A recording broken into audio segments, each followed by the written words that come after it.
ხელითა მამისათა დაზისათა დაწმნისა სულისათა ჩვენთან არის ღმერთი გულითადაც მოგილოცავთ ამ 12-თაგან ერთ-ერთ საღვთისმშობლო დღესასწაულს მიძინებას ყოვლადწმინდისა ღვთისმშობელისა წმინდა დედა ღვთისმშობელი ყოფილიყოს ჩვენი გულების, ჩვენი ოჯახების და სრულიად საქართველოს ფარველი თქვენ მოგეხსენებათ თუ როგორ აღესრულა ღვთისმშობელი როგორი წინა მომზადება ხდებოდა მის გარდაცვალებამდე ეს არის აპოკრიფებში გადმოცემული არა წმინდა წერილში არამედ შემდგომ საუკუნეებში შეთხსული ცხოვრებისეული სტილის აპოკრიფული ცხოვრება და რომელიც ეკლესიამ შეიწყნარა თქვენ მოგეხსენებათ რომ ღვთისმშობელთან დაკავშირებით თითქმის ყველაფერი მის ცხოვრებასთან დაკავშირებით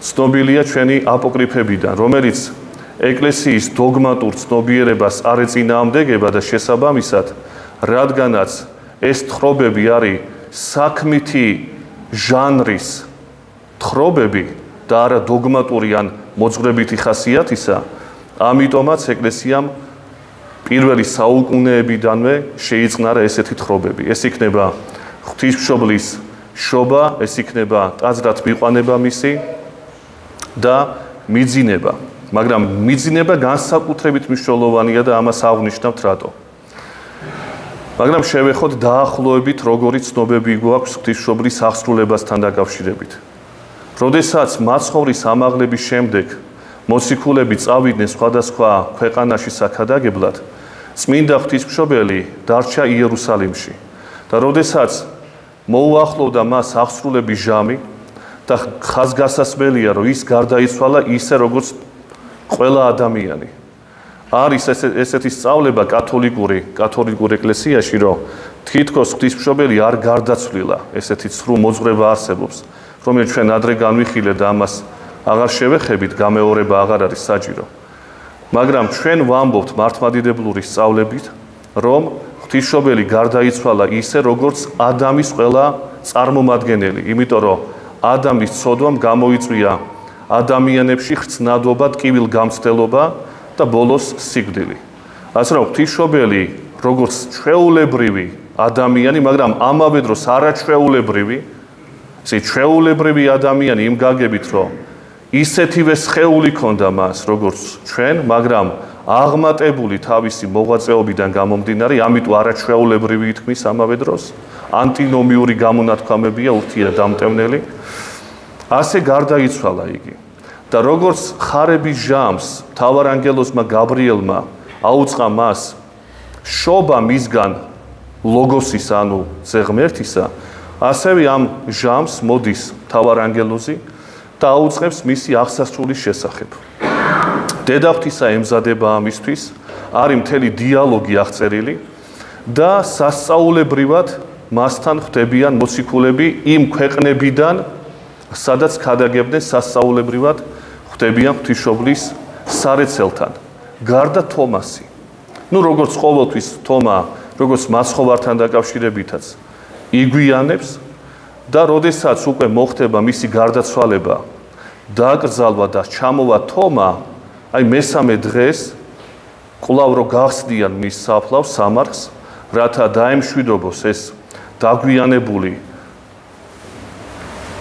შეიძლება ითქვას ბჭყალებში უკვე არა ურწმუნო არამედ მორწმუნე კაცი ეს თომა აღმოჩნდება რომ ღვთისმშობლის გვამი მისი სხეული არ ბრძანდება მის საფლავში შესაბამისად ეკლესია ასწავლის რომ როგორც მაცხოვრის სხეული მოხდა ამაღლებული ზეცად ასევე მისმა ძემ აამაღლა როგორც სხეულებრივად ასევე მის როგორც სულიერად ასევე სხეულებრივად ზეცად თავისი დედა. ეხლა შევეხოთ რატოა ყველაზე მნიშვნელოვანი ეს დღესასწაული. თუ კი დაუკვირდებით საღვთისმშობლო დღესასწაულებს ყველაზე მეტად აგებული ტაძრები და ყველაზე პატივდებული ტაძრები საქართველოში და მთელ მსოფლიოში არის მიძინებასთან დაკავშირებული ტაძრები. მარიამობა შეიძლება ითქვას ყველაზე მეტად იდღესასწაულება, მეტად ვიდრე მისი შობა, მეტად ვიდრე ტაძრად მიყვანება, დღეობებია გამართული. ეხლა ეს სხვა საკითხია, კარგია თუ ცუდი, ამას არ შევეხებით. უბრალოდ ამასთან დაკავშირებული რო არის ეს ყოველივე, აღინიშნება ზარზეიმით ხალხში. და რატო? აი კითხვა. იმიტომ რომ დღეს ღვთისმშობლის პასექს დღესასწაულობთ ჩვენ. ღვთისმშობლის აღდგომას დღესასწაულობთ. რა თქმა უნდა ეს არ უტოლდება მაცხოვრისეულ აღდგომას. კრეხელობა იქნება, როდესაც ჩვენ ვიტყვით, რომ როგორც მაცხოვარი აღდგა მკვდრეთით, იმავე რანგის აღდგომაა დღევანდელი დღე. ასეთი ლაპარაკი არ შეიძლება, ეს დოგმატური შეცდომა იქნება. მაგრამ რადგანაც მისი სული და მისი სხეული ამაღლებულია და ხრწნილებაში არ არის დარჩენილი, შესაბამისად პარალელი შეიძლება გავალოთ მაცხოვრის აღდგომასთან. მხოლოდ და მხოლოდ პარალელი. აჩრდილისებრი მდგომარეობა. რატო აჩრდილისებრი? რატო არ არის სწორი მაცხოვრის აღდგომისა? მაცხოვრის ჯვარცმა აღდგომა არის უნიკალური მოვლენა კაცობრიობის ისტორიაში, განუმეორებელი. მაცხოვრის აღდგომა მოუტანა კაცობრიობას მკვდრეთით აღდგომის პოტენციალი. ღვთისმშობელმა ესეთი რამე არ გააკეთა, ღვთისმშობელი თავად აღადგინა ღმერთმა. და არა ისე, როგორც დაუშვათ მაცხოვრის შემთხვევაში. მაცხოვრის შემთხვევაში, როდესაც ჩვენ გვისაუბრია, მისმა საღვთო ბუნება, მისი კაცება აღადგინა, მისეული კაცება იყო ეს. და ბუნებრივად ის ვერ გაიხსნებოდა. ღვთისმშობელთან დაკავშირებით ეს იყო მადლისმიერი, არა ბუნებისეული, როგორც მაცხოვართან დაკავშირებით, რომ ღმერთიც არის და კაციც. არამედ მადლისმიერი აღდგინება მისი ძის მიერ. და არა ისე, რომ თვითონ იყო ღმერთ დედა, როგორც ღმერთ მამაკაცი იყო მაცხოვარი ჩვენი იესო ქრისტე. ასე რომ, როდესაც გატოლებაზე ვსაუბრობთ, ამის ერთგვარი პარალელი შეიძლება დავინახოთ, მაგრამ ამავე დროს უნდა დავინახოთ დიდი განსხვავებულობა. ღვთისმშობელი თავად პიროვნულად მისი სხეულით და სულით ამაღდა ზეცად. ძის მეშვეობით კიდევ ერთხელ გავიმეორებ. მაცხოვართან დაკავშირებით მეშვეობაზე საუბარი არ არის. თავად იყო ღმერთი და თავად მისმა საღვთო ბუნებამ ვიღაცის დახმარებით კი არა. საღვთო ბუნების შემწეობით, ამ შემთხვევაში შემწეობით, იმიტომ რომ მისი ადამიანური ბუნება იყო დადებული საფლავში.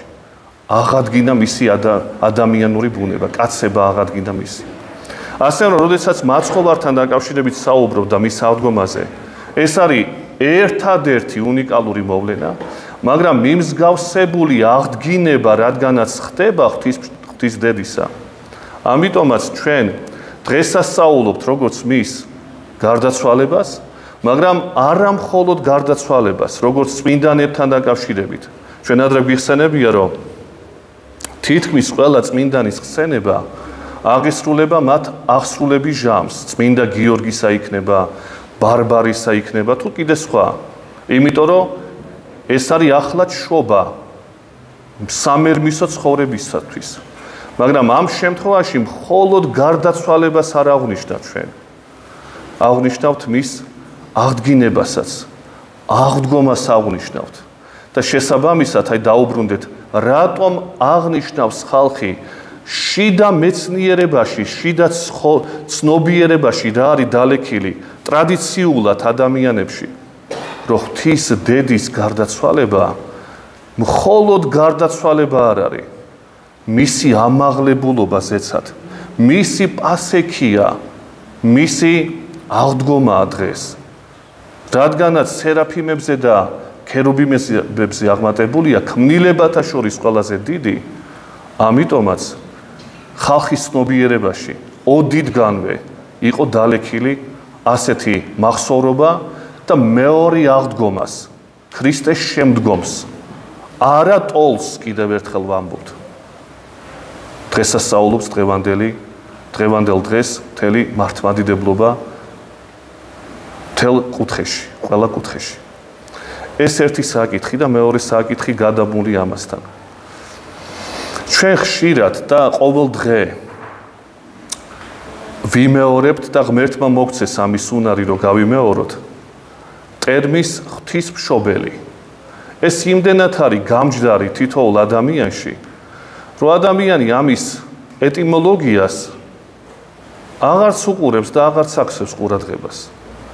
ღვთისმშობელი, თეოტოკოსი ბერძნულად. თეოს ღმერთია, ტოკოს არის მშობელი. უწმინდესი ტერმინი, რომელსაც ბევრი ერეტიკოსი არ ხმარობს. ეს ტერმინი ეკლესიამ შემოუნახა დედა ღვთისას. უადრესია, შეიძლება ითქვას, პირველივე საუკუნეებიდანვე დაუმკვიდრდა მარიამს თეოტოკოსის ტერმინი. შემდგომში მეხუთე მსოფლიო კრების აქტებში უკვე ჩანს მეორეც ტერმინი დაკავშირებული მარიამთან, მარად ქალწული. ესე იგი, ორი ტერმინი გამოიყენება უწმინდესი მასთან დაკავშირებით. პირველი, ეს არის თეოტოკოსი, ანუ ღვთისმშობელი და მარად ქალწული. აი შევეხოთ პირველს. შეიძლება კი ადამიანმა შვას ღმერთი. სიტყვა ღვთისმშობელი ორ სიტყვედია. ღმერთის მშობელი. და უცნაური იმიტომ არის, რომ ღმერთი თავად არის შემოქმედი მარიამისა. და როგორღა შეიძლება მაშინ როგორი აღმატებული ქმნილებაც არ უნდა იყოს იგი ღმერთის შვას.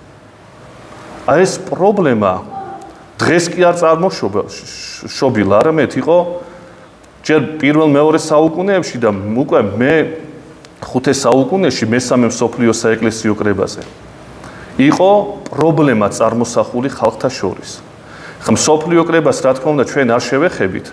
მესამე მსოფლიო კრებაზე იყო დადგენილი სწორედაც ეს უწმინდესი ტერმინი, როგორც დოგმატური განჩინება ეკლესიისა.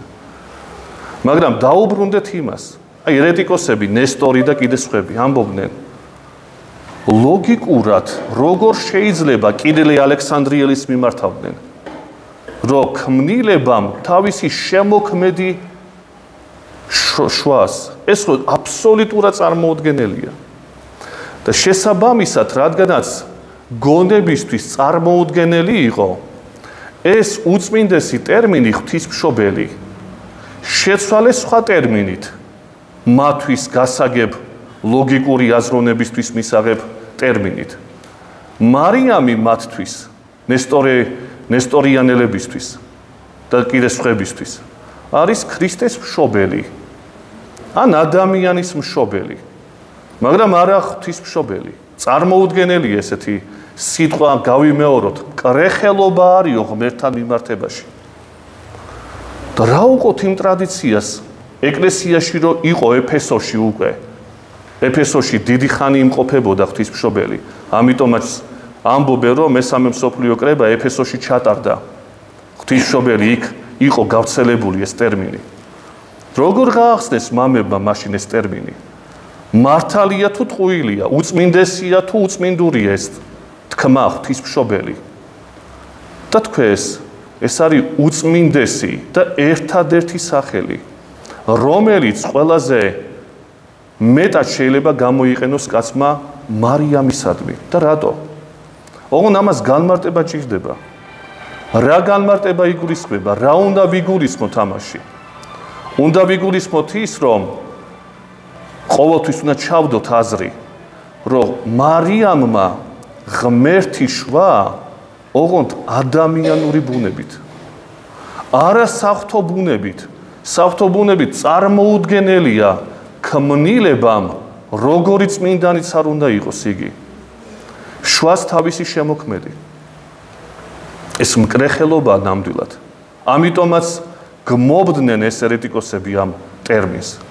მაგრამ თუ კი ჩვენ გავიაზრებთ, რომ ღმერთის სიტყვა სამების მეორე ჰიპოსტასი, ძე ღმერთი, ლოგოსი მამისა შვა მარიამმა ოღონდ ადამიანური ბუნებით, მაშინ ჭეშმარიტად ღვთისმშობლად იწოდება იგი. ეს თუ არ დავაყოლეთ ჩვენ აზრში, მაშინ ნამდვილად ერეტიკოსები გამოვდივართ თავად. ასე რომ, ასეთ ტერმინს და მსგავს ტერმინებს ყოველთვის განმარტება ჭირდება. თუ რა იგულისხმება ამა თუ იმ ჩვეულებრივად, ყოველდღიურად ჩვენგან გამოყენებულ ტერმინებში. თითქოს უწმინდესია, გასაგებია, ღვთის დედაა და გასაგებია. მაგრამ როგორ არის ღვთის დედა? სხვა თუ შეგვეკითხება, ჯერ ჩვენთვის რა თქმა უნდა და მე სხვისთვის რა თქმა უნდა უთხრათ, რომ მან შვა არა საფრთხო ბუნებით, რაც წარმოუდგენელია, არამედ ადამიანური ბუნებით მეორე ჰიპოსტასის სამებისა. ამიტომაც ჭეშმარიტად იწოდება ღვთისმშობლად და მარად ქალწულად. მარად ქალწულობა კიდე სხვა საკითხია, რომელსაც ალბათ შემდგომში შევეხებით. დაგლოცოთ ღმერთმა მრავალ მარიამობას დაგვასწროს უფალმა მის გარდაცვალებას და მის აღდგომას და ამაღლებას ეცათ. მრავალს დაგასწროთ უფალმა.